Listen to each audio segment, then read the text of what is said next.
Құс сүті. Табиғаттың құпия сырларының бірі. Құс сүтімен танысу үшін алысқа сапар шегудің қажеті жоқ. Соңғы кездері өзіміз күнде көріп жүрген кептер мен көгершіннің балапандарын сүтімен асырайтындығы анықталып отыр. Жұмыртқа қабығын жаңа ғана жарып шыққан кептер балапандары ұзын тұмсықтарын аналарының жұтқыншағына сұғып жатқанын көруге болады. Сөйтсе олар одан сүт еміп тамақтанады екен. Балапандары жарық дүниеге келгенше көгершінің жем сауында ақ түсті ботқа тәрізді зат түзіледі. Оны құс сүті деп атайды.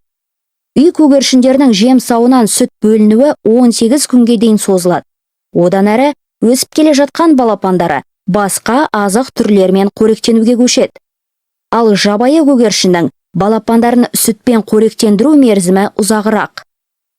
Антарктидада тіршілік ететін император пингвиндер де балапандарын сұйық ботқа тәрізді азықпен қоректендіреді.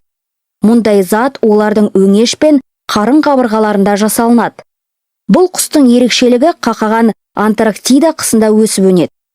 Ол жерлерде қыста боран жиі соғатын болса, температура 80 градусқа дейін төмендейді. Пингвиндер ауа райының осындай ауыр жағдайына қарамастан қар үстінде жұмыртқалайды. Олар тапқан жалғыз жұмыртқаларын аталықтарының қамқорлығына береді. Өздері семіру үшін мұхит жағасына кетеді.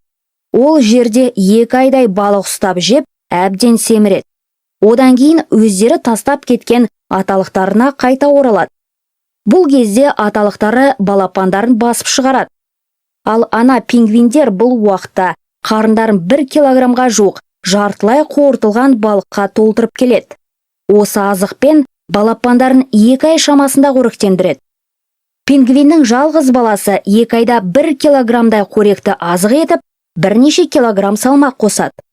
Шын мәнісінде анасының қарнына жинап әкелген азығы көп болғанда 2 жетіге ғана жетеді. Одан кейін анасы баласын өңеші мен қарын қабырғаларынан бөлінетін айрықша сүтімен тамақтандырады. Құс сүті құрамы жағынан сиыр сүтіне мүлде ұқсамайды. Сыртқы түріне қарағанда сүтке емес, ақ ірімшікке көбірек ұқсайды. Қолданылуы кәдімгі сүттің қолданылуы. Оларды да құстардың балапандары тіршілік етудің алғашқы күндерінде пайдаланады.